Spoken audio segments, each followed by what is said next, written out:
क्या आप जानते हैं कि बाइबल के शुरुआती पन्नों में एक ऐसा रहस्य छिपा है जिसे पढ़कर सदियों तक लोगों के रोंगटे खड़े हो जाते रहे हैं? ये रहस्य किसी डरावनी कहानी की तरह नहीं लिखा गया, न ही इसे किसी कल्पना के रूप में पेश किया गया, बल्कि यह रहस्य इतने शांत शब्दों में लिखा गया है कि अगर आप सावधान न हों तो आप उसे पढ़कर आगे बढ़ जाएंगे और समझ ही नहीं पाएंगे कि आपने क्या पढ़ लिया। हजारों साल पहले लिखे गए इन शब्दों में एक चेतावनी छिपी थी। ऐसी चेतावनी जो केवल उस समय के लोगों के लिए नहीं थी, बल्कि हमारे लिए भी थी। लेकिन सवाल यह है, क्या हमने कभी रुककर उसे समझने की कोशिश की? और अगर वह चेतावनी फिर से हमारे सामने खड़ी हो जाए, तो क्या हम पहचान पाएंगे? लेकिन कहानी यहीं से शुरू होती है। सृष्टि हो चुकी थी, आकाश और पृथ्वी अपनी जगह पर थे, समुद्रों की सीमाएं तय हो चुकी थीं, पेड़ पौधे फल देने लगे थे और मनुष्य को परमेश्वर ने अपनी छवि में रचा था। धरती नई थी, हवा शुद्ध थी, रातें अंधेरी जरूर होती थीं, लेकिन उनमें भय नहीं था। मनुष्य बढ़ रहा था, परिवार बन रहे थे, बच्चे जन्म ले रहे थे, धरती बढ़ती जा रही थी और देखने में सब कुछ ठीक लग रहा था। लेकिन शांति हमेशा सच नहीं होती। कभी कभी वह सिर्फ ऊपर की परत होती है और उस परत के नीचे कुछ ऐसा पनप रहा था जिसे कोई देख नहीं रहा था। लेकिन कहानी यहीं खत्म नहीं हुई। बाइबल कहती है, जब मनुष्य पृथ्वी पर बढ़ने लगे और उनके यहाँ बेटियां उत्पन्न हुई। ये पंक्ति साधारण लगती है, इतनी साधारण कि अधिकतर लोग इसे पढ़कर आगे बढ़ जाते हैं। लेकिन इसके ठीक बाद एक वाक्य आता है जो पूरी दिशा बदल देता है। परमेश्वर के पुत्रों ने मनुष्यों की बेटियों को देखा कि वे सुंदर हैं, और यहीं से एक ऐसा दरवाजा खुलता है जिसे खोलने की हिम्मत हर कोई नहीं करता। क्योंकि यह वाक्य हमारे विश्वास को नहीं, हमारी समझ की सीमाओं को चुनौती देता है। परमेश्वर के पुत्र, मनुष्यों की बेटियां, ये कौन थे? और इन दोनों का एक ही वाक्य में आना इतना असहज क्यों लगता है? लेकिन जरा रुकिए, बाइबल जल्दबाजी नहीं करती। वह रहस्य को तुरंत उजागर नहीं करती। वह पहले माहौल बनाती है, पहले हमें सोचने पर मजबूर करती है, और फिर वे उनके पास गए और उनसे संतान उत्पन्न हुई, और बाइबल यहां रुक जाती है। कोई विवरण नहीं, कोई व्याख्या नहीं, कोई कहानी नहीं, सिर्फ एक तथ्य। और फिर एक और वाक्य आता है, छोटा लेकिन भारी। उन दिनों पृथ्वी पर नेफिलिम थे, और यही वह नाम है जिसने सदियों से लोगों को परेशान किया है। नेफिलिम, कोई परिचय नहीं, कोई वंशावली नहीं, कोई सफाई नहीं, बस इतना कहा गया, वे पृथ्वी पर थे। और फिर जो कहा गया वह और भी असहज है। और बाद में भी, मतलब यह घटना सिर्फ एक बार नहीं हुई थी। लेकिन ठहरिए, बाइबल डर पैदा करने के लिए नहीं लिखी गई। तो फिर वह यह सब क्यों बता रही है? क्योंकि अब वह हमें परिणाम दिखाने जा रही है। वे पुराने समय के वीर थे, नामवर पुरुष थे। ये कोई परी कथा नहीं थी, ये कोई लोक कथा नहीं थी, ये इतिहास था। ऐसा इतिहास जिसने परमेश्वर के हृदय को दुखी कर दिया। और यहीं से कहानी का स्वर बदल जाता है। अब दृश्य बदलता है। अब बात मनुष्य की सुंदरता की नहीं है, अब बात उसकी आत्मा की स्थिति की है। और यहोवा ने देखा कि मनुष्य की बुराई पृथ्वी पर बहुत बढ़ गई है, और उसके मन के विचार दिन भर बुराई ही के होते हैं। ये सिर्फ पाप नहीं था, ये सिर्फ गलती नहीं थी, ये एक गहरी विकृति थी। एक ऐसा पतन जो सिर्फ व्यवहार में नहीं, स्वभाव में उतर चुका था। और फिर वह पंक्ति आती है जो बाइबल में शायद सबसे दर्दनाक है, और यहोवा को खेद हुआ कि उसने मनुष्य को पृथ्वी पर बनाया। सोचिए, सृष्टिकर्ता को अपनी सृष्टि पर खेद। यह क्रोध नहीं था, यह निराशा नहीं थी, यह टूटे हुए हृदय की आवाज थी। लेकिन सवाल अब भी बाकी था, ऐसा क्या हुआ कि धरती इतनी भ्रष्ट हो गई? क्या यह सिर्फ मनुष्य का पाप था, या कुछ और भी था जिसने सीमा लांघ दी थी? लेकिन कहानी यहीं खत्म नहीं हुई। बाइबल एक और वाक्य जोड़ती है, पृथ्वी परमेश्वर की दृष्टि में भ्रष्ट हो गई थी और अत्याचार से भर गई थी। यह सिर्फ नैतिक पतन नहीं था, यह व्यवस्था का टूटना था, जैसे किसी ने ईश्वरीय नियमों को छेड़ दिया हो। और फिर परमेश्वर निर्णय लेते हैं। लेकिन ध्यान दीजिए, यह निर्णय अचानक नहीं था, यह प्रतिक्रिया नहीं थी, यह अंतिम उपाय था। मैं मनुष्य को जिसे मैंने रचा है पृथ्वी पर से मिटा डालूंगा। लेकिन इसी अंधकार में एक नाम उभरता है, नूह। परंतु नूह ने यहोवा की अनुग्रह पाया। यह कोई संयोग नहीं था, यह एक अलग राह थी। नूह उस दुनिया में जीवित था जहां चारों ओर भ्रष्टता थी, लेकिन उसके भीतर एक और ही कहानी चल रही थी, और यहीं से बाढ़ की तैयारी शुरू होती है। लेकिन अक्सर लोग यहां गलती करते हैं। वे बाढ़ को सिर्फ पानी की कहानी बना देते हैं, जबकि बाढ़ असल में शुद्धिकरण की कहानी थी, एक रीसेट, एक नई शुरुआत। लेकिन अगर सब कुछ नष्ट होना था तो यह सवाल अब भी जिंदा है, नेफिलिम का क्या हुआ? क्योंकि बाइबल ने कहा था। और बाद में भी यह वाक्य इतना छोटा है, लेकिन इसका वजन बहुत भारी है। क्या कुछ बच गया था, या क्या कुछ फिर से उभरा? लेकिन अभी नहीं। बाइबल यहां हमें रुकने को कहती है। पहले नाव बनती है, पहले वर्षा होती है, पहले पानी सब कुछ ढक लेता है, पहाड़ डूब जाते हैं, शहर मिट जाते हैं, आवाजें शांत हो जाती हैं, और अंत में धरती चुप हो जाती है। पानी उतरता है, नई दुनिया सामने आती है, नूह बाहर आता है, वेदी बनती है, बलि चढ़ाई जाती है, और परमेश्वर वाचा बांधते हैं, धनुष बादलों में रखा जाता है। सब कुछ नया लगता है। लेकिन कहानी यहीं खत्म नहीं हुई, क्योंकि बाइबल कभी रहस्य को यूं ही नहीं छोड़ती, वह उसे समय के साथ खोलती है। और जैसे जैसे मानव इतिहास आगे बढ़ता है, कुछ नाम फिर से सामने आने लगते हैं। ऐसे नाम जो डर पैदा करते हैं, ऐसे नाम जो स्मृति में टीस छोड़ जाते हैं। और यहीं से एक और अध्याय खुलने वाला था, एक ऐसा अध्याय जहां इज़राइल की आंखें फिर से कुछ ऐसा देखने वाली थीं जो उन्हें अतीत की याद दिला दे।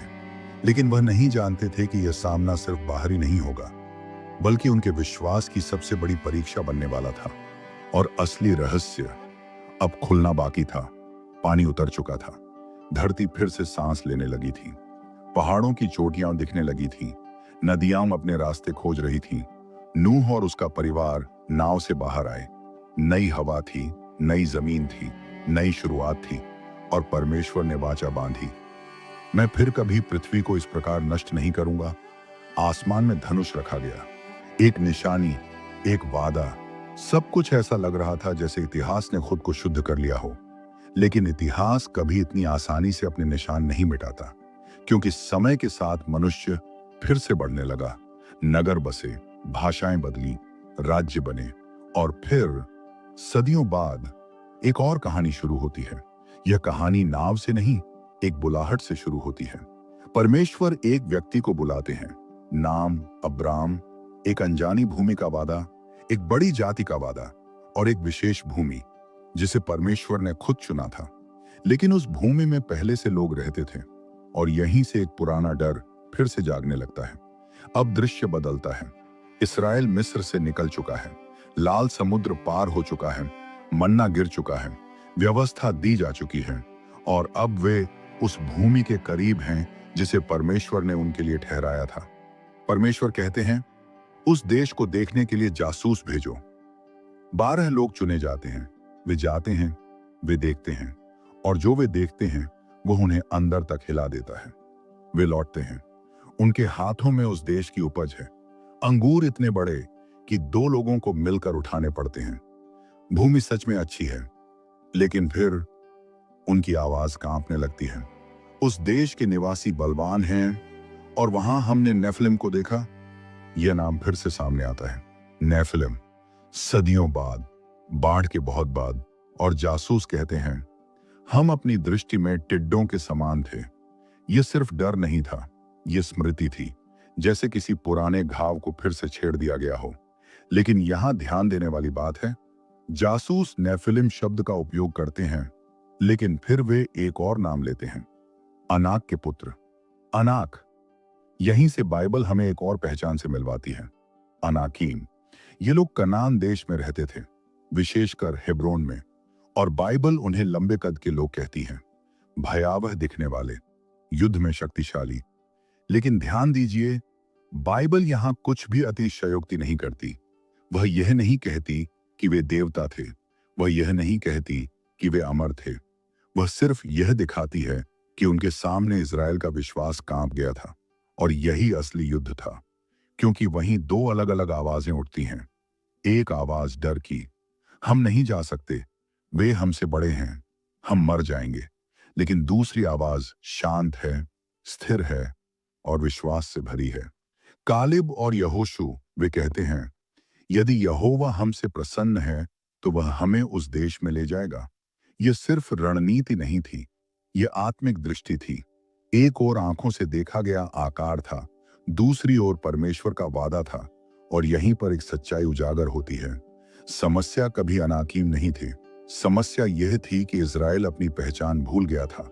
लेकिन कहानी यहीं खत्म नहीं होती। समय आगे बढ़ता है, मूसा चला जाता है, यहोशू नेतृत्व संभालता है, और अब वह भूमि में प्रवेश करता है। युद्ध होते हैं, नगर गिरते हैं, और बाइबल कहती है यहोशू ने अनाकियों को पहाड़ी प्रदेश से निकाल दिया, हेब्रोन से, दबीर से, अनाब से। और फिर एक महत्वपूर्ण पंक्ति, अनाकीम इस्राएलियों के देश में न रहे सिवाय कुछ स्थानों के, गजा, गत, अशदोद। और यहीं पर एक और कहानी भविष्य में जन्म लेने वाली थी। लेकिन अभी नहीं, समय फिर आगे बढ़ता है। न्यायियों का युग आता है, राजाओं का युग शुरू होता है, और इज़राइल फिर से एक विशालकाय के सामने खड़ा होता है। गत से, नाम गोलियत, लंबा कद, भारी कवच, भयानक आवाज, और पूरी सेना डरी हुई।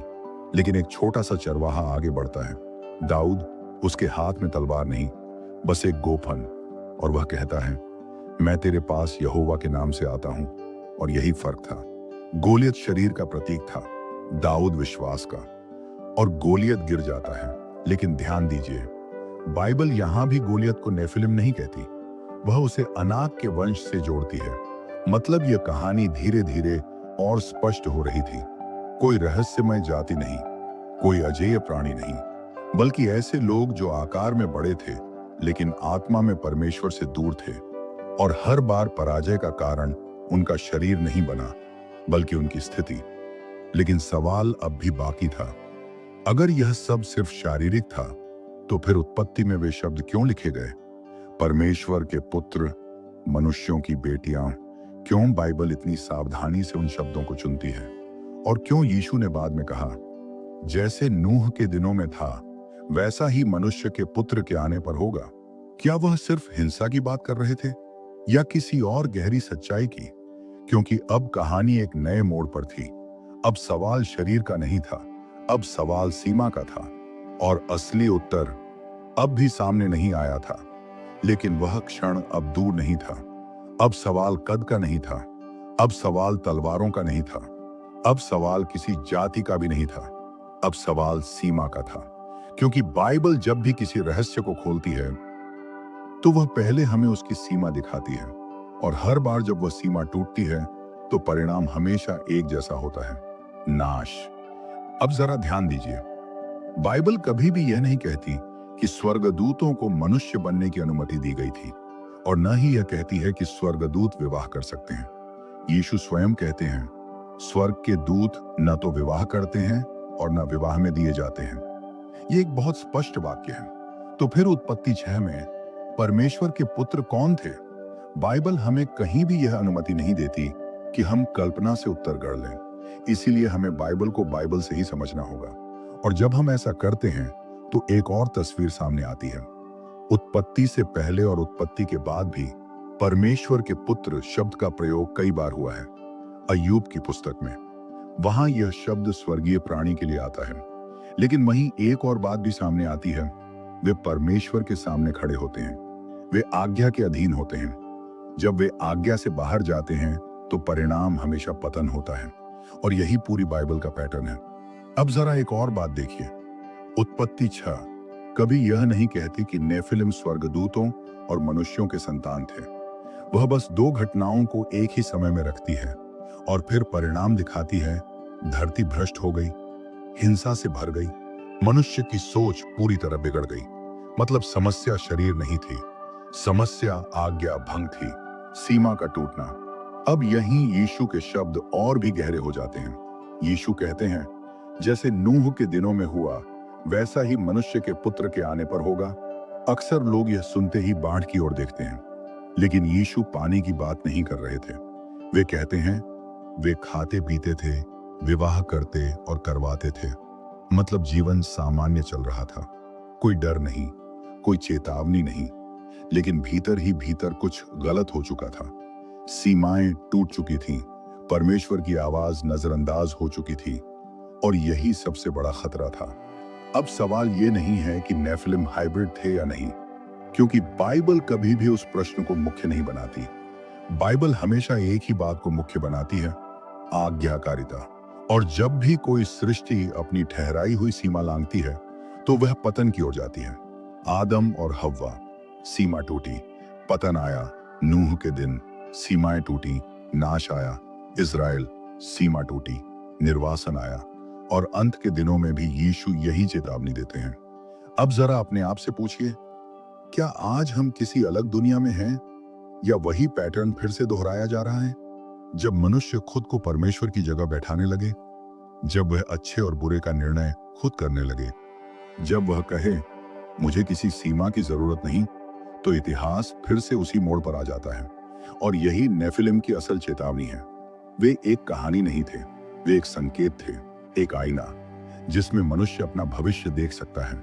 इसलिए बाइबल नेफिलिम पर कभी ज्यादा नहीं रुकती, क्योंकि उसका ध्यान दैत्य पर नहीं, दिल पर होता है। और अंत में बाइबल हमें डर के साथ नहीं छोड़ती, वह हमें आशा देती है, क्योंकि उसी बाइबल में जहां पतन है वहां उद्धार भी है। जहां नूह था वहां जहाज था, जहां गोलियत था वहां दाऊद था, और जहां मानव इतिहास फिर से अंधकार की ओर बढ़ता है, वहां यीशु कहते हैं, देखो मैं शीघ्र आने वाला हूं। अब अंतिम सवाल आपसे है।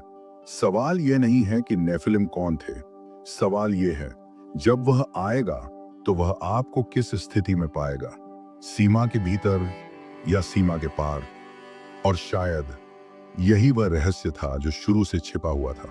यही वह चेतावनी थी जो सदियों से हमसे बात कर रही थी, और अब वह आपके सामने है।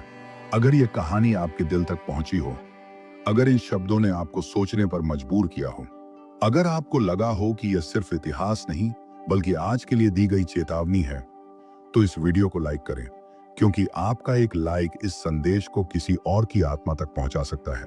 इस वीडियो को शेयर करें, हो सकता है आपके एक शेयर से किसी का विश्वास जाग जाए। और अगर आप चाहते हैं कि बाइबल के ऐसे ही गहरे, सच्चे और रहस्यमय संदेश आप तक लगातार पहुंचते रहें, तो अभी सब्सक्राइब करें, क्योंकि आगे और भी ऐसे रहस्य हैं जो अभी खुलने बाकी हैं। और नीचे कमेंट में जरूर लिखिए, आपके अनुसार इस कहानी की सबसे बड़ी चेतावनी क्या थी? आपका हर कमेंट इस चैनल को नहीं, इस संदेश को मजबूत बनाता है। धन्यवाद सुनने के लिए। और याद रखिए, सवाल यह नहीं है कि हमने क्या देखा, सवाल यह है कि हमने क्या समझा।